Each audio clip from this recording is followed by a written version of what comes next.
We are in a new season called Eyewitness. We're exploring the Gospel of Mark. And here is what, if I could rebrand and rename and retitle every message, this is what the Gospel of Mark is doing. If you were with us 2 weeks ago, which would have been on Easter, we see Mark intro the Gospel by saying, in the beginning. And he ushers in a new beginning. And that new beginning has a new Moses. And that new Moses leads us to a new journey. And that new journey has a new person leading us who fights the devil and wins, and that new person wins by a new power, which is the Holy Spirit. And Mark, within the course of the first 12 verses of the book of Mark, rewrites history for Jewish people as they knew it. He just completely redoes it with a new beginning. And then we move to the next week where he comes, and there is a new kingdom and a new authority. Get it right? He says he literally obliterates the political structures of the day, the religious dominance of the day, and he ushers himself in as a new kingdom and a new authority. This week, we have a new family. Jesus ushers in a new family dynamic. And as we jump in, by the way, I just want to tell you something. This morning, 9:30, I'm out there greeting people, and I see a bunch of college students walking in with their alabaster books. It's early. They're ready to study the Word of God. It just inspired me so much to see. Can you put your hands together and celebrate our college students who love Jesus, love his word, and they were here, and I mean at 9:30, and they're taking notes, and they're in. I love it. Today, we are in Mark 3:7 through 4:34. It is an entire section, and it is dedicated to its one mass teaching of Jesus, multiple scenes, and it's dedicated to this subject of family. He's talking about family here. And to give you the context for it, let's jump to Mark 3:20 through 21. It says, one time Jesus entered a house and the crowds began to gather again. Soon he and his disciples couldn't even find time to eat. Verse 21, when his family had heard, this is Jesus' family. When his family had heard what was happening, they tried to take him away. He's out of his mind, they said. Picture that. This is Jesus' family. Jesus, you ever had a family member think you're nuts? Right? You ever had a family member think you're out of your mind? This is Jesus' family. And it says Jesus is in the house and he's getting ready to teach. And when his family heard what was happening, they came to do what? To get him. They came to do what? Haul him away. And what did they say about him? He's lost his mind.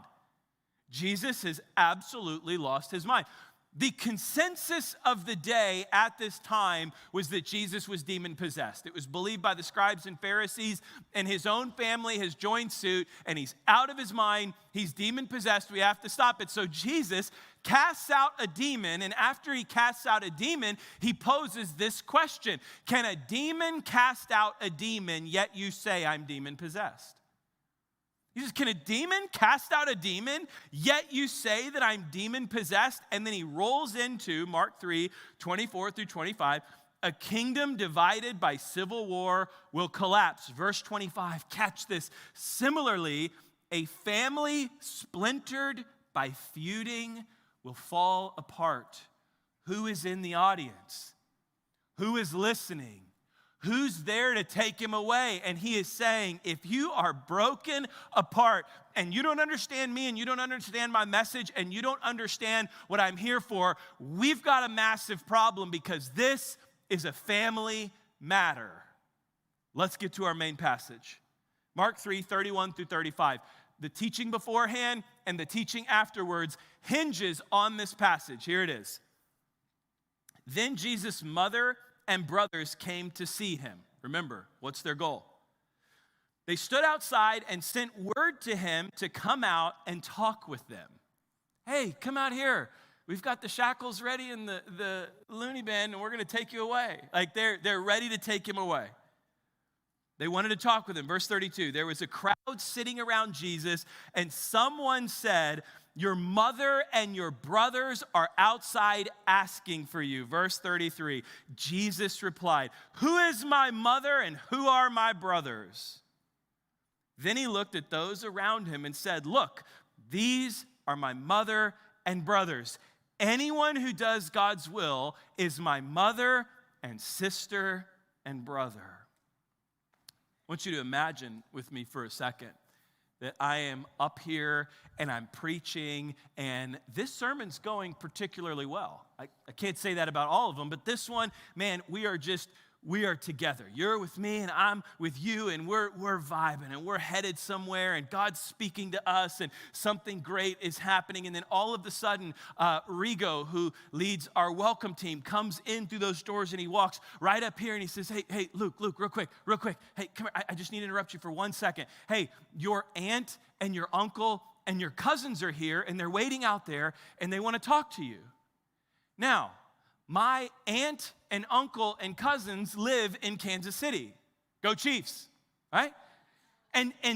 So it's a 715-mile drive. And if they drove 715 miles unannounced to me, showed up on one of the busiest days of the week in the middle of one of the best sermons that I've ever preached, and they're interrupting me, wanting to talk to me, you would begin to assume, as I would, that it's probably something pretty important, right? You with me? With me? And imagine if Rigo comes up to me and he says that, and I say to Rigo, who is my aunt and my uncle and my cousins? And then I rolled back into preaching that great sermon. I mean, I would hope, at best, you would begin to question the way I see my family, right? At worst, you would begin to pass judgment of like, golly, like, he's pretty harsh. He doesn't care a thing about his family. Like that. Yet that is exactly what Jesus is doing. And that is exactly the question we should be asking now. We should be saying, what does it mean to be in Jesus' family? That's the question that everyone was asking in the room. They were like, oh my goodness, what does it mean to be in his family? Which is a very interesting question given the cultural backdrop of the day. In Jewish culture, and particularly this time in Jesus' life, family was the number one unbreakable bond. It was not marriage, and it was not friends. If a king was passing down or a family was passing down an estate, it went to the closest blood relative. There are historical stories of kings killing their wives because they disagreed with one of their brothers. Like, family was the bond you did not break. There was no such thing as marriage being the number one bond or friendship being the number one bond. In fact, for a minute here, I'm just going to go off on something. Like, I think one of the greatest idolatries in the church today is the idolatry of friendship. Is this idolatry? In fact, it's insane to me. People will trade their family for their friends. I want to go on trips with my family. I don't want to be around my friends. I want to celebrate holidays with my friends. I don't want to celebrate around my family. I want to move to be close to my friends. I don't want to move to be close to my family. Like, they will trade their family for their friends. They will trade their marriage for their friends. My marriage is a mess and everything's falling apart, but I want to go out with the girls. My marriage is a mess. My wife is upset with me, but I'm going golfing with the boys. I'm going to trade my marriage for my friends, trade their kids for their friends. Oh, I've been working for 2 weeks straight, and I've been busy like crazy, and I've been out of town, and I just got back, but I want to go to the deer camp to hang out with my friends, and I don't want to bring one of my kids because they'll annoy me and they'll wear me out. And we'll trade our kids for our friends. And we'll continue to make these transactions over and over for the idolatry of friendship. I was literally sitting with someone the other day who, he and I are acquaintances, we're kind of buds, and this guy comes up and sits next to him. And for 2 minutes straight, just spews filth out of his mouth. Foul language, glorifying sin, talking about ridiculously stupid stuff. And this is someone we've connected on being believers and following Jesus and everything else. And this guy he's just going off, just the stupidest filth you could hear. And then he gets up and he walks away. And my friend looks at me and I said, who on earth was that guy? And he said, oh, listen, I know he's an idiot, but he's my friend, so he's okay. And I'm like, what? Like, if he's an idiot and you're his friend, what does that make you? Solomon's pretty clear about that in the Proverbs. To associate with a fool makes you a fool. Right? So I'm sitting and I'm like, you literally just excused 2 minutes of garbage under the idolatry of friendship while you're trying to follow Jesus. Does not work that way. Look, if you are a fool and you are my friend, one of two things is going to happen. One, I'm going to tell you you're a fool. Two, we ain't going to be friends anymore because I don't have time to babysit fools.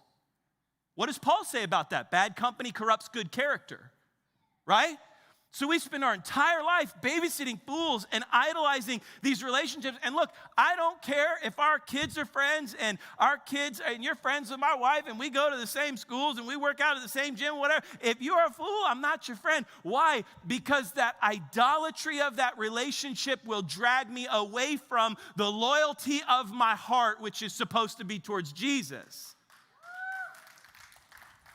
This is exactly what Jesus is completely exploding in front of all of these people. Theirs was family, ours is friends. So maybe the most relevant translation for us today would be Jesus standing up before a crowd and saying, who are your friends? Who is my mother and brother? Now, consequently, on the other end, what does Jesus say? My followers are my family. On the other end of the spectrum, if we don't look alike, we don't talk alike, we don't act alike, we have nothing in common, we don't dress alike, we don't do the same things, but you're a follower of Jesus and I'm a follower of Jesus, we're friends. Jesus, here's what he is doing. In one sentence, he is completely deconstructing, imploding, destroying the idolized social structure of the day, which was family. You never turn your back on family. You never break familial bonds. What did Jesus just do? He shattered it. Which is interesting to think about because the family of God, if you go back to Genesis through Revelation, has been in three things. One was Israel. That was God's family. Then Jesus came to earth and followers of Jesus became God's family. Jesus ascended and now what is his family? The church. It's us. And what does Scripture tell us? That the bride will come for the bridegroom and we will have a meal together as a family in paradise with our Savior because we have become his family. It's never been blood. It's never been about blood. So the question now becomes the same one that we're asking ourselves. Who is Jesus' family? And am I part of that family? Mark now does the most beautiful job. He builds us to this place. And then he teaches through the rest of 3 and the rest of chapter 4 of what it actually looks like, of answering the question, who is the family of Jesus? And he makes it crystal clear through multiple scenes. The first one is this: who is the family of Jesus? It is those who follow Jesus versus those who are familiar with Jesus. And there is a difference. Who is the family of Jesus? It is those who follow Jesus, not those who are merely familiar with Jesus. The next 2 scenes play out like this. Jesus is preaching to massive crowds, and these crowds have gathered, and as he is preaching at the very end, he issues this unique challenge to them, and he says to them, don't tell anyone what I have just told you. Don't utter a word. Jesus did the same thing earlier in Mark chapter 1, Mark 1, 24 through 25. Why are you interfering with us, Jesus of Nazareth? Have you come to destroy us? Listen, I know who you are. I'm familiar with you, the Holy One of God. Verse 25, Jesus reprimanded him. Be quiet. Come out of the man, he ordered.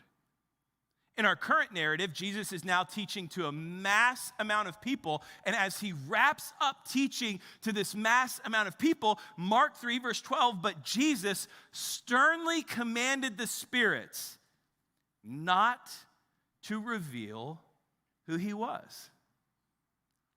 Yet the very next thing that Jesus is going to do is he's going to bring his disciples up on a mountain. He's going to reveal himself to them. And as he reveals himself to them, he's going to tell them to go and tell everyone, which begs the question, what's the difference between people Jesus silences and people Jesus asks to go tell about him?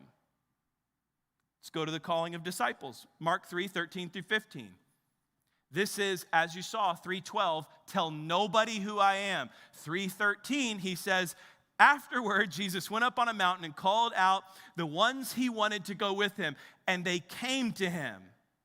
Then he appointed 12 of them and called them his apostles. They were to accompany him, and he would send them out to preach, giving them authority to cast out demons. One, he says, keep my name out your mouth. Thank you, Will Smith. The other one, he says, tell everybody about me. What is the difference? One group recognized Jesus and they were familiar with Jesus, but they did not want Jesus to disrupt their life. The other group left everything, left family, left job. Remember, Levi, the tax collector, takes off, left everything they had to become his follower. Who does Jesus silence? Those who are familiar but unwilling to follow. Who does Jesus invite into relationship and tell to go tell everybody? Those who are following him. There is a stark difference here. If you are familiar but not following, he says, don't say a word. If you are a follower and you are willing to commit your life to fellowship of Jesus, he is saying, go and tell everybody about it. He continues on. Let's go to Matthew for a second, 7:21. Not everyone who calls out to me, Lord, Lord, not everybody familiar with me, will inherit the kingdom of heaven. Only those who actually do the will of my Father in heaven will enter. Mark alludes to this again, Mark 8, verse 34. What does Mark say? Then, calling the crowd to join his disciples, he said, if any of you wants to be my follower, you must give up your own way, take up your cross, and follow me. Who is Jesus' family? It is not those familiar with him. It is those willing to follow him. It is those willing to commit their life to him. What does it look like to be in Jesus' family? It's not people who come here for a message on Sunday morning. Look, this may be one of the messages we desperately need because we still live in a section of the Bible Belt where you can be familiar with everything. You can learn in VBS all the stories. You can learn in Awana all the verses. And you can learn in church all the language. Yet you could still be looking like heaven and living like hell. And have the idea in your mind that because you are familiar with him, you are part of the family. Jesus says, no. Why does he silence them? Because he doesn't want the familiar preaching a message of familiarity. He wants the followers preaching a message of die to yourself and follow me. You see the value of his message. You see the value that he places on it. What does it look like to be in the family of Jesus? And I've changed this story a little bit, very, very true story, but I've changed it in a way to protect the semi-guilty, right? And this was like years and years ago, so, there you go. If you think it's you, it's not you, okay? I was sermon prepping at a coffee shop. And I am there. I've got my headphones on. I've got my computer. I've got books everywhere. And I'm just going away. And you know how you catch out of the corner of your eye someone's walking towards your table? And I'm an introvert by nature, so I'm sorry. But I was like, I'm just going to act like I don't see, act like I don't see, act like I don't see, act like I don't see. And they sit down at the table. So you got to turn the pastor on, right? I'm like, I wasn't in the middle of nothing. Come on, how are you? Take the headphones off, and I'm like, hey, how are you? And they look at me and this, Luke, how are you? It's so great to see you. And the whole time I'm sitting there thinking to myself, how do I know you?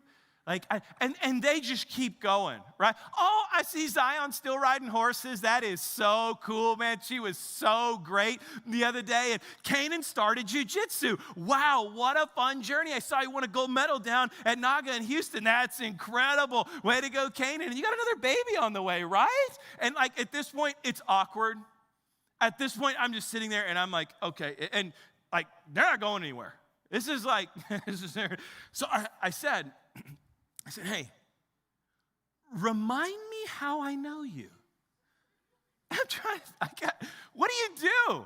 Like, I bluffed as long as I could bluff. I said, hey, just remind me how I know you. I could tell it offended them. Like, offended. Like, sunk back, arms crossed, and literally said to me, oh, you don't remember me? And I'm like, I mean, I was right in the middle of something, hadn't had my next coffee, it could be me, but would you just refresh my memory? This person goes on to tell me a story of how we had met at one event, one time, that I coordinated for over 300 people 8 years ago. I'm like, that was 4 kids ago. That was 30 pounds ago. How'd you recognize me? That was half a hairline ago. Like, what? And we had never, but you know what they did? They kept up with me on social media, kept up with what was going on with my kids on social media, and then the next time we see each other, 9 years later, it's like an old reunion, and they're coming, and they're familiar with me, but I don't know them. So this tension exists of like, you should know me. I've kept up. I've seen every post. I watch the stories. And I'm sitting here saying, we haven't had this in years. Like it's not here. This is exactly what Jesus is saying. My family is not those who are familiar with me. It's not those who hear me. It's not those who know of me. It is those who are following me. It is those who are with me, and they are journeying with me, and they've given up life for me, and they've given up future for me, and they've said no to their family for me. That's what his family looks like. You can see now when family is the number one loyalty of the day, how he's such a contrarian. Jesus is such a contrarian. He's saying, oh yeah, that most important relationship that you think exists in your life, you're going to have to end that so that you can be close to me. You idolize that, but that's not me. My family is not those who are familiar with me. It is those who follow me. Next up, Mark includes Jesus' teaching, and it's a beautiful one, but those who are Jesus' family are those who shine for him, not hide from him. What does it look like to be part of the family of Jesus? It is those who shine for him versus those who hide from him. You know where we're headed next. Mark 4, 21 through 25. Same teaching narrative. Jesus continues. Then Jesus asked them, as if that wasn't enough. He says, would anyone, remember the context, his own family is there to haul him away. His own family is there to lock him up because they think he's nuts. And listen to what he says to them. Then Jesus asked them, would anyone light a lamp and then put it under a basket or under a bed? Of course not.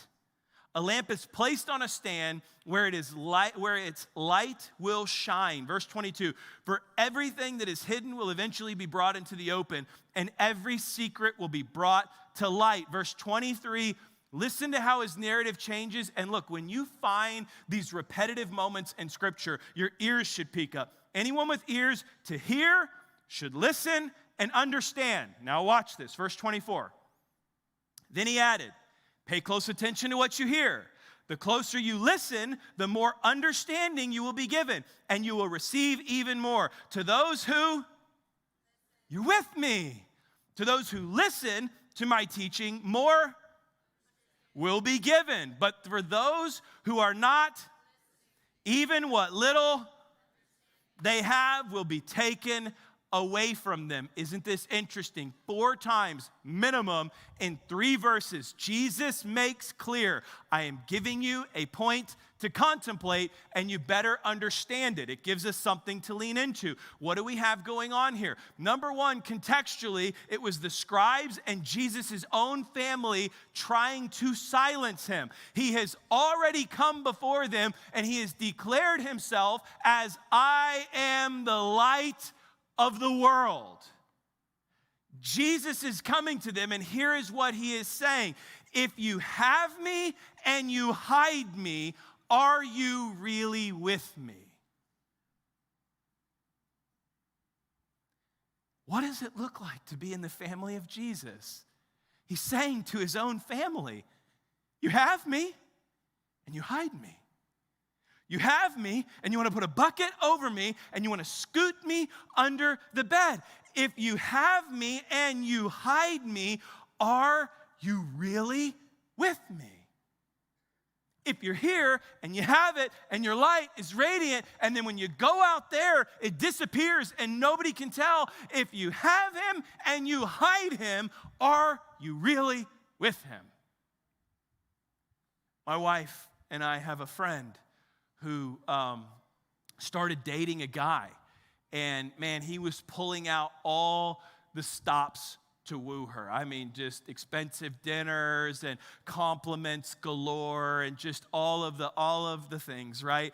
And then all of a sudden they were out together and she wanted to take a picture with him. And he was like, oh, no. Let's not take any pictures. I don't want you, we don't need to be, you don't need to post me to your social media.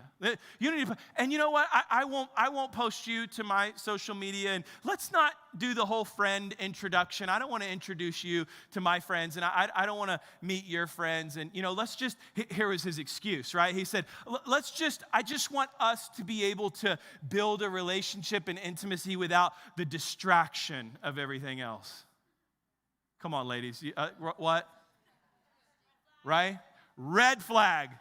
Waving, giant red flag. I just don't want the distraction of everyone else and our friends. So let's keep our relationship completely silent and tell absolutely nobody. Moron, right? Guess what she found out about him? He's engaged. Close. He's engaged. Longtime girlfriend, right? That he's engaged to and planning to get married to soon. Can I just tell you something? If a guy, this is worth coming today, especially if you're single. If a guy is dating you and pursuing you and pulling out all the stops to woo you and convince you that he's the greatest human on earth, and he don't want to tell anyone about you, he doesn't want to post about you, he doesn't want you posting about him, he doesn't want to meet your friends, he doesn't want your friends to meet him, and he's trying to keep you a secret, just listen to me. You are not his future, you are his fling. You are not his future. He does not see it, and if that's harsh, I'm sorry, but I'm trying to help you wave a red flag now before you wind up with some loser, because if he's trying to hide you, you are not his future, you're his fling. Now let's get back to Jesus, because what does Jesus say? If you have me, but you hide me, are you really with me? Are you my family? You've got the light of the world. Put a little bucket over it, slide it under the bed, and go back to being me on Monday. You are not family, cuz. If you have him but hide him, or look, Matthew continues this narrative. So the Gospel of Matthew takes the same story and adds to it more of the teaching of Jesus. And listen to what he says, Matthew 5, verse 14. You, who? You are the light of the world, like a city on a hilltop that cannot be hidden. Here is the progression of light.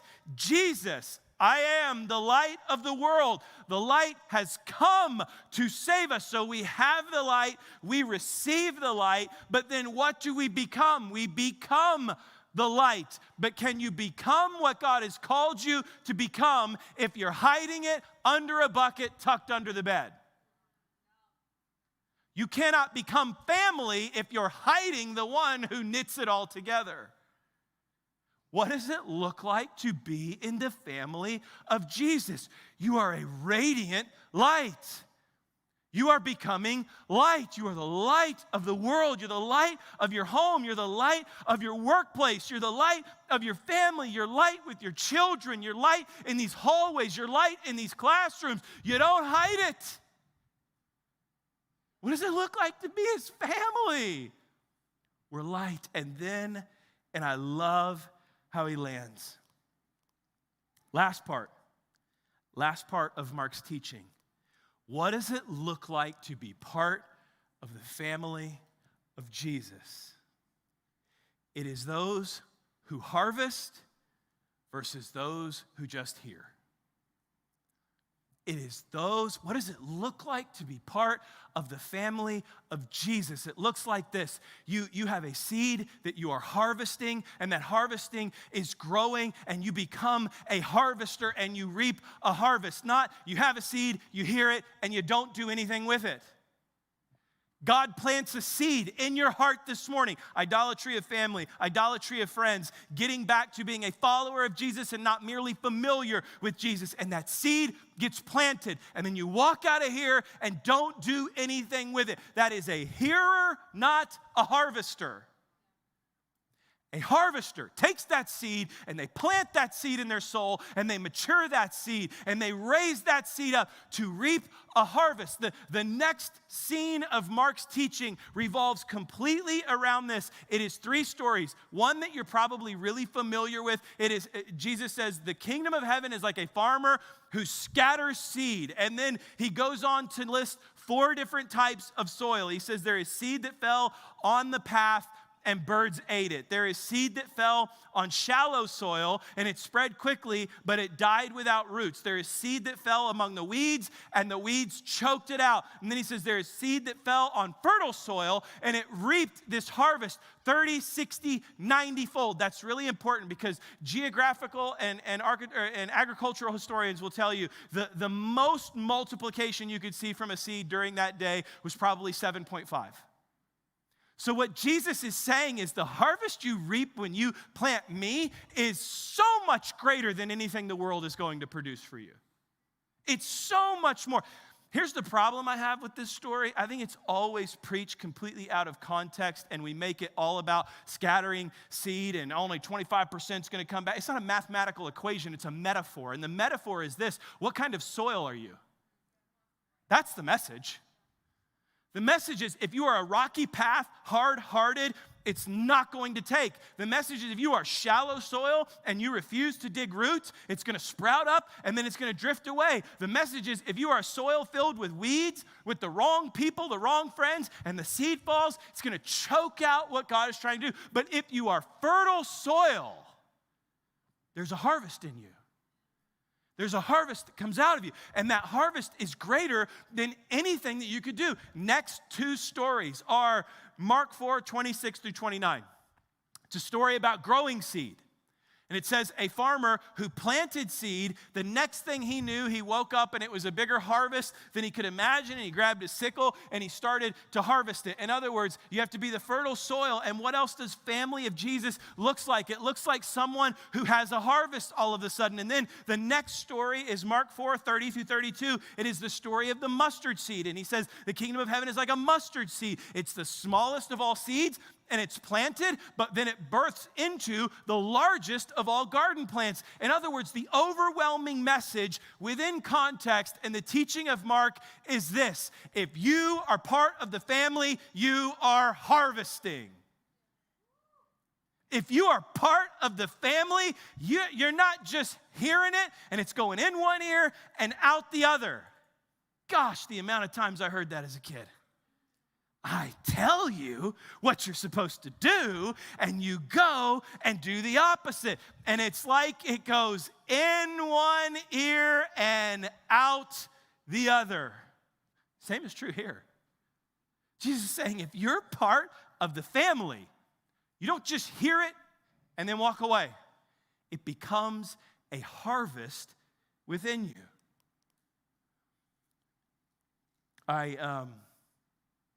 I've been cooking a lot recently. I've cooked for a really long time. My wife just started putting me on Instagram. So, there it goes. But a cuisine that I've really enjoyed cooking lately is Italian food. I've always wanted to learn how to cook it, and thank God for Instagram, because once you look at one video, you get like 7,000 of them, right?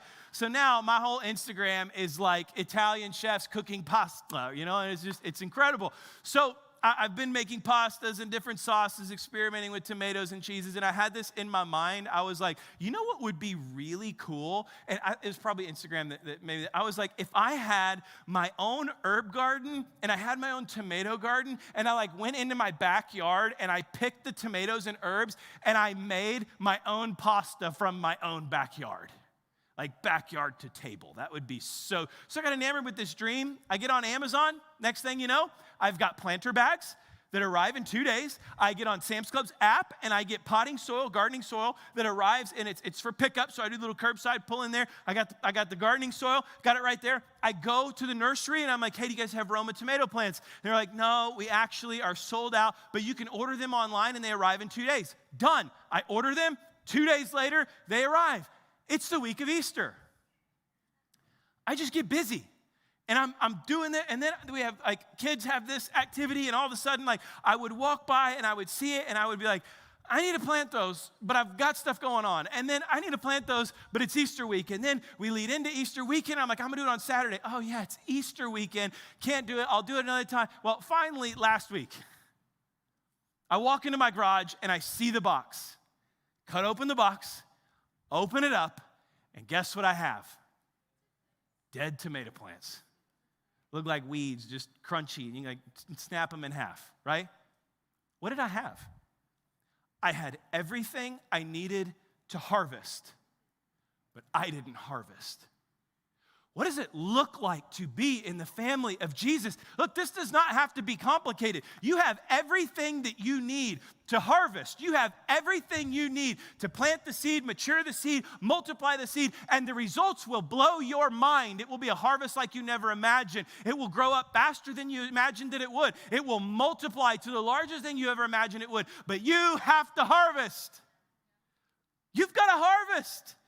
What does it look like to be part of the family of Jesus? You're not familiar with him, you are following him. What does it look like to be part of his family? You're not hiding him, you are shining. You have become a radiant light. What does it look like to be part of his family? You don't just hear it, you harvest it. It changes you. You become somebody different. What does it look like to be part of his family? This is the family of Jesus.